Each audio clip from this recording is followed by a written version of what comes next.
What is up, Packers fans? Happy Sunday. Welcome into an all-new episode of the Pack a Day podcast. I am your host, Andy Herman. You can follow me on Twitter at Andy Herman NFL. You can find the podcast at Pack a Day Podcast. Wonderful having you here today. Today, we're going to be taking a look back at what's happened over the past few days of training camp. Sometimes what happens is we get into the hustle and bustle of everything that starts happening throughout the course of camp, and you see all these stories coming out, and we don't have a minute to just kind of let it marinate and breathe and actually get to think and discuss and actually talk about, we talked about what happens, but what does it actually mean moving forward? So that's what we're going to kind of be looking at today, really the key takeaways of what's happened in these first 3 days. I'll start by don't make me tap the sign, right? As the meme would go. We know there's so much left. We haven't even got to padded practices yet. So there is so far and so long. And the truth is the practices in general are just that. They're practices. They are not a final exam. Early in the season, we know that week one is like a shell of even like a normal regular season game that you get in like week 9 or week 10. We're going to learn about this team all season long. So this is just a small snapshot of what we've learned so far, non-padded over the first few days. But I still think there's some really interesting takeaways. Before we get to those, the Packers did make a couple transactions on Saturday. Israel Abanikanda, that move is officially official. He is, of course, coming over from the 49ers, had spent some time with the Jets. We talked about him the other day. That move, again, is now done. The interesting thing with Abanikanda, he is going to be wearing number 23. That is going to take just a second to get used to seeing Jair Alexander's number 23 in the backfield on Israel Abanikanda. The Packers also made another transaction, signing a cornerback, Garnett Hollis Jr., who is a rookie this season. I checked one scouting report I was able to find over on Bleacher Report, so appreciate Bleacher Report for that. It lists his negatives as lacks the desired movement skills to be an elite corner, often plays with a high pad level, which affects his movement out of breaks, limited top-end speed, allowing receivers to separate downfield, doesn't show ball hawking tendencies, inconsistent eye discipline in zone coverage, rallies late to threats in his area. The positives, very good length and size with filled out thicker frame, uses his size and physicality to his advantage when taking on blocks, holds up well against bigger receivers and tight ends, aggressive when contesting through the catch point, shows good timing and the ability to stay calm with his back to the ball, flashes very good footwork and the ability to sink his hips to transition. So we'll see what this ultimately means and if he can kind of get his name in that conversation. I love the aggressiveness. If he's got good timing, he'll have to get better in zone coverage. The top end speed doesn't worry me quite as much. But again, this is just somebody that's probably battling more for like a practice squad spot. But as we've talked about at corner, if you've got that CB next to your name, you've got a chance at this thing. Yes, I really like Mecole Hardman as a potential number 4. Kalen King has had some moments in camp so far. Michael Robinson as a 7th round pick. There's some pieces there. Bo Melton, of course. There's some pieces there that are intriguing and interesting. None of those guys have a spot on lock. So there is a ton of opportunity, and there could always be injuries too. Knock on wood. Hopefully there's not. But if a Keyshawn Nixon, Nate Hobbs, Carrington Valentine were to get hurt, that opens up an entirely new opportunity not in a great way, obviously. Hopefully, again, that does not happen, but there could even be more opportunity there. So lots there for anybody in that cornerback room to try to earn a 4th, 5th, or 6th cornerback spot on this team. And the latest person will have an opportunity to do so is, again, corner Garnett Hollis Jr., a rookie. All right, so with that being said, here is everything that you need to know over the course of the past 3 days. Of course, if you haven't checked out all 3 of the videos that we've put out, plus I put out live shows after each training camp as well, make sure to check those out. Training camp starts back on Sunday today as you're listening to this. And of course, I'll have a live show right after that, as well as a full breakdown on Monday's show. But here are the 10 things that you need to know. I have 10 things like on the field, then I've got a couple off the field thoughts after this as well. But here's number 1 on my list. We still have no clarity on Elton Jenkins. We have little pieces of information that we received from Brian Gutekunst, but we have no clarity. We know that, I guess it has been reported and told to us that Elton Jenkins is dealing with some sort of back injury, whether that is a real back injury or whether that is a contract back injury. We're a little bit left in the dark in that situation. We did hear from Brian Gutekunst that the expectation is that once the back injury is healed, that Elton will be out there practicing on the field. We heard from Brian Gutekunst initially that the only 2 long-term injuries were Christian Watson and John Williams to start training camp. So that would tell you that this is not a long-term injury from Elton Jenkins. So when do we see him? Do we see him? Is this a real injury? Is this again, contract injury? Everything that led us into training camp would lead us to believe that this was a contract injury. Brian Gutekunst tried to maybe tell us a little bit of a different story, but as I like to tell you, GMs are liars and it's part of their job description to do that. It's really tough to say. Obviously, as every single practice goes on, it's a little bit more annoying, frustrating, disappointing that Elton's not out there. That's not a judgment on Elton Jenkins. That's not a judgment on the Green Bay Packers. These are just things that happen, as Brian Gutekunst, basically reiterated in his press conference as well, that these things happen in the NFL all the time. There are contract negotiations. Sometimes they hit an impasse and you just have to work through it. But it would be nice if they worked through it a little bit more expeditiously and found a compromise so that Elton Jenkins could start practicing. And this is not something that lingers on. Earlier this week, I talked about, hey, like August 15th to the 20th. To me, that's kind of the Mendoza line of where I think you can put up with this and it doesn't really become a distraction or an issue or a problem to any real extent. Elton's a vet. He knows the checks, the calls, the audibles. Yes, he's going to be the one calling them. That's a little bit different, but he'll be able to, I think, really get ingrained in that in just a few weeks, maybe even less, practicing with Jordan Love. The center thing, again, he knows how to play interior on the offensive line. There's going to be some nuance to it, no questions asked, which is why I want him out there. But with his ability, his smarts, his knowledge of the league, how to go against, pro style defensive linemen, there's not a ton that's changing here for Elton. So you get those last couple weeks of training camp and that week leading into that first regular season game against Detroit, Elton will be just fine. Anything less than that, anything that would, lead him right up into that final week or even longer, if he's out week 1, this becomes a much bigger issue. And I think, again, we don't have any clarity as to when this might potentially get resolved. Could be today as you're listening to this on Sunday. Maybe we get a great update that Packers and Elton Jenkins were able to reach a compromise, or just that he's healthy and he's back practicing, that there's no contract stalemate whatsoever. Or maybe, again, they give him a little bit of something in that contract. I don't know. But if this, again, goes on longer than what any of us want it to, it definitely could have some ramifications as we get ready for the regular season, and certainly a huge game against Detroit in week 1. The second thing we need to know is that Elton Jenkins is not the only injury that's out there. As mentioned earlier, it sounds like there are 2 longer-term injuries.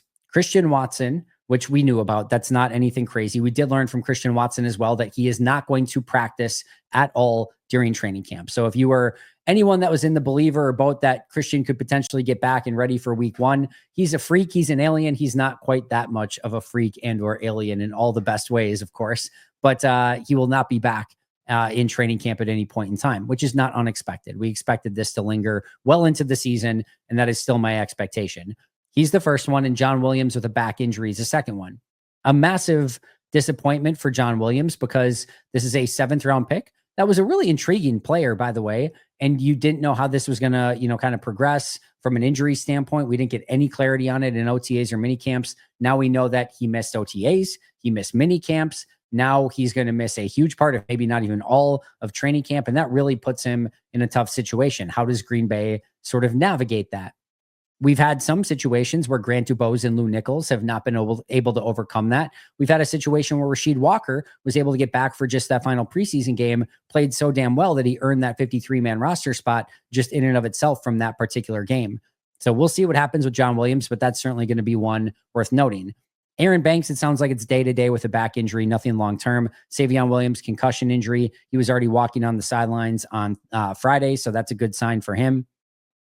Colin Oliver, sounds like that's going to be a few weeks, or at least a couple weeks, which is very disappointing, just because you want him out there and you want to see what he can do, and you want to see if he can be an impactful player this upcoming season. So even once he's back, there's probably going to be a ramp-up period, only doing individual drills. There could easily be a world in which Colin Oliver plays very little, if not at all, in preseason because of his injury issues. Then again, you have kind of an interesting situation and scenario there with him as well. Amar Johnson, undrafted free agent running back. That's another one. And then the last one is Quay Walker.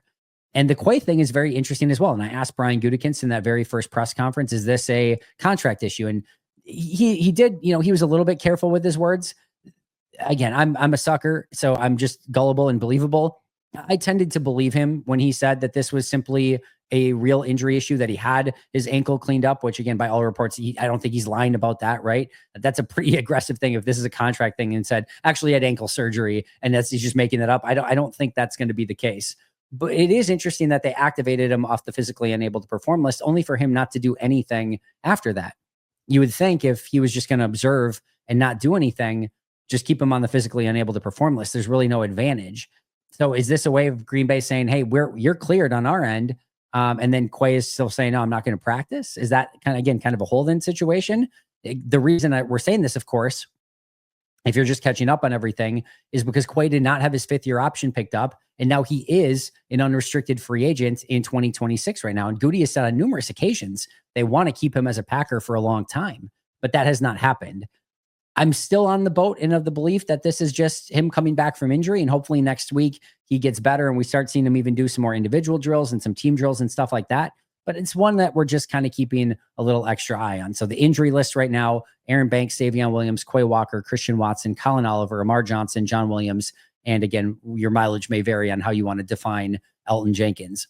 Number 3, Zach Cruz actually reached out to me and Paul Brettel on Saturday and said, hey, what's like the number one thing, or what are a couple things that are really important to you that has happened through the first few days of camp? Is there anything that rises to the level of importance, like really important? And Paul had one, which I added on this list, which we're going to talk about in just a little bit. The first thing that came to mind for me was Nate Hobbs.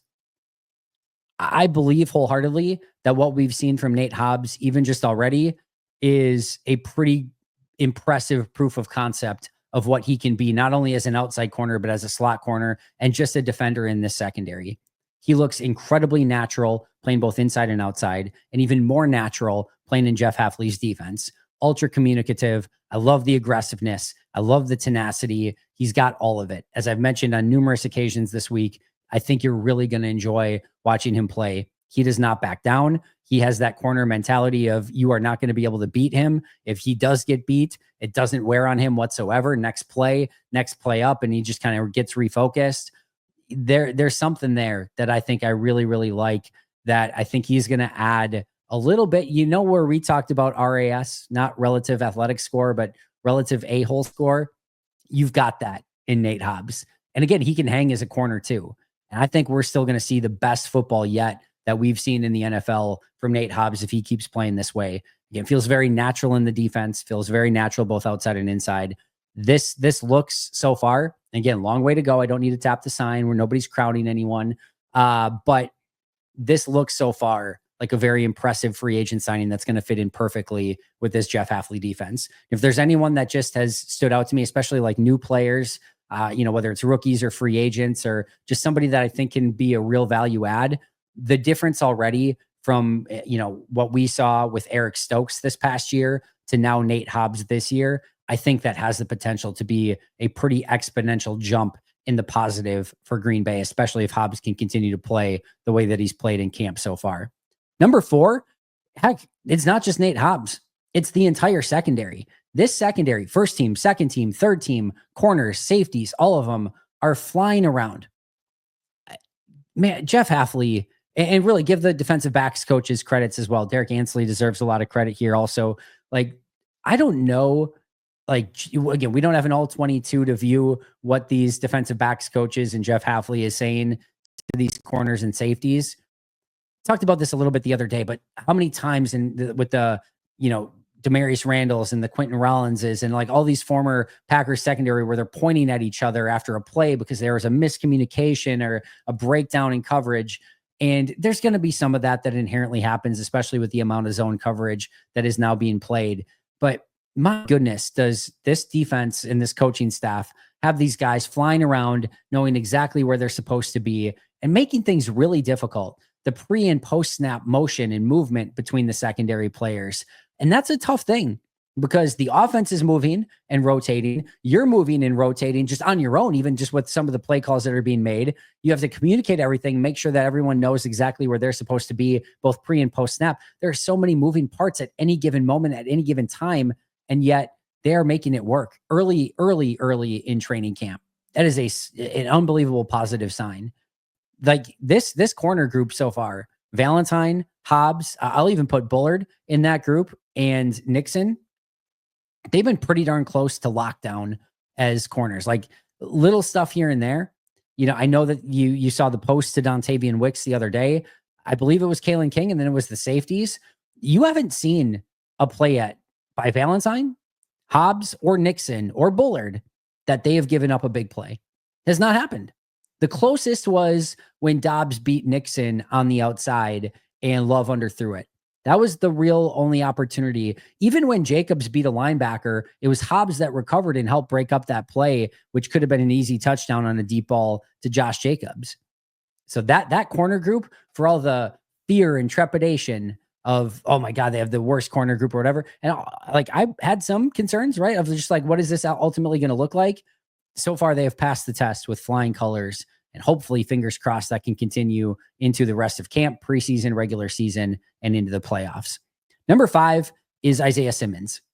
We've heard a lot about Isaiah Simmons, just about, his plays out on the field, his speed, looks like the former top 10 pick. Like this is the storybook, right? Of like the player is maybe a little bit of a journeyman, had a couple stops already, former top 10 pick, hasn't worked out. You give him a pretty minimal contract. He comes to your team, and all of a sudden, all that talent, that untapped potential comes to fruition on your team. It's the dream. As I talked to Bill Huber on Pack Day Radio the other day, he was like, I don't understand why every team doesn't make a move like this every single year. Go find a player that was a former, first round pick, something like that hasn't worked out so far. Bring him in on a minimal deal and see if they can do anything. Green Bay does do that. I remember they did Andre Dillard a season ago. Devondre Campbell was a little bit of he was like a 4th round pick, so nothing quite like that. Rasul Douglas was a 3rd round pick. They do make these moves from time to time, and I'm with Bill. They are very low risk and potentially high reward moves for a former player that was expected to be a star in this league as a top 10 pick, that it just hasn't worked out. So you get him for cheap. Why the heck not? If they need to cut Isaiah Simmons, there's very minimal downside in cutting him. You have a little bit of dead money. It's not anything egregious. And if all of a sudden he plays like a top 10 pick, and I'm not going that far, but even if he can be a plus on special teams and on defense for you, what an unbelievable bargain that he could potentially be. It's one thing to see it through the first few days and some of these plays that have gone on and his speed that we've already noticed in a very significant way. It's another when we hear it from the players as well. And the stuff in the locker room, from Josh Jacobs calling him a unicorn to Xavier McKinney saying that he's going to have a big role in this defense. Like, we went from, he gets picked up and it's like, he's going to have to earn his spot based on the contract. There's no guarantee that even is on the team, to now potentially having a role within the defense. What that is, how they utilize him, a lot more to be told on that story. But so far, so good for Isaiah Simmons. And he has been a really impressive value add that I think is even going to have more impact on special teams as we move along. And we'll see what that role is for him on defense, if that is something that does ultimately take place. Number 6 is Mecole Hardman. This is a player that goes all the way back to OTAs and minicamp, where he made a play just about every single day. Remember, he had back-to-back, basically game-winning touchdowns in the 2-minute drills on the last 2 days of minicamp. And then he just continues to come up with pretty much a big play on offense almost every single day. Maybe not a game-winning Hail Mary like he did in minicamp, but whether it's a big crosser, a play that he's making down he's just coming up with something that makes you go, oh, yep, there's Mecole Hardman again. And it's every day, minicamp, OTAs, training camp so far. He's just coming up with something. He looks the most natural catching the ball, fielding, and having the confidence as a punt returner so far. And not only that, he has eliminated 1/2 of his competition, basically. We talked about, hey, we think that final number 6 wide receiver spot was probably between Malik Heath, Mecole Hardman, and Bo Melton. Bo Melton's gone. He's not a receiver anymore. They could always move him back. I don't see that necessarily being the case at this point. I think he's a corner, no question. So Bo's gone. It's probably between Mecole Hardman and Malik Heath. And I would say Mecole Hardman so far, not only from the punt return ability, but just what he's done at wide receiver, has been well ahead of Malik Heath. The only thing Heath's been better at, and pretty clearly so, has been blocking on the outside. If that's what you want, you stick with Malik Heath. But outside of that, Mecole Hardman has been impressive. He continues to make plays, and he looks like he could easily be their primary punt returner as well. Number 7, I mentioned that Paul Brettel sent the message to Zach Cruz of his biggest takeaway so far, and I'm glad he did. It's a really smart one, and I hadn't really thought of it this way, but it's spot on, and it's totally right. Rasheed Walker has not had competition so far. Remember last year, drafted Jordan Morgan, and we heard early on that Morgan was going to really compete with Rasheed Walker at left tackle. And then maybe there was a little like somewhat of a competition very early on.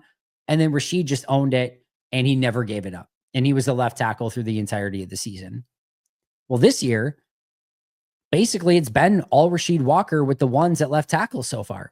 We did see Jordan Morgan get some time at left tackle in this third practice, but it was with the twos, not with the ones. So Rasheed Walker, I'm not saying he has it locked down or that's a guarantee, but he's owned that spot so far. Could part of that be due to the fact that Elton Jenkins is holding out and now Aaron Banks are holding in, and Aaron Banks is banged up this last practice, so they're just getting Jordan Morgan time at guard for the time being? Sure, that could absolutely be a part of it.